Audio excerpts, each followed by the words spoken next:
শারীরিক বায়ু ত্যাগকে কেন্দ্র করে ভাইয়ের হাতে খুন ভাই। ঘটনায় চাঞ্চল্য গোপালনগরে। সাধারণত এই ঘটনাতেই পিস্তত ভাইয়ের হাতে মর্মান্তিক পরিণতি হলো মাত্র 15 বছরের এক কিশোরের।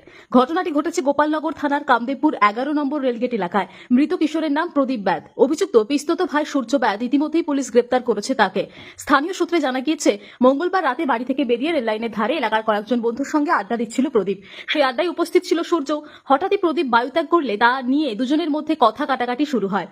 অভিযোগ, মুহূর্তের মধ্যে তর্কাতর্কি হাতাহাতিতে গড়ায়। এরপর সূর্য প্রদীপের বুকে একাধিক ঘুষি মারে। সঙ্গে সঙ্গে মাটিতে লুটিয়ে পড়ে প্রদীপ। তড়িঘড়ি তাকে উদ্ধার করে বনগাঁ মহকুমা হাসপাতালে নিয়ে যাওয়া হলে শেষ রক্ষা হয়নি।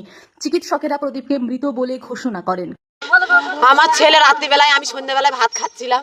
ছেলে আমার বললো, মা তুমি একা ভাত খাচ্ছ, তুমি আমাকে দুটো ভাত খাইয়ে দাও না মা। এই কটা ভাত দুই গাল খেলো, আমি দুই গাল খেয়েছি। খেয়ে উঠে আমার ছেলে বলছে, আমি বাবা কোথায় যাচ্ছিস?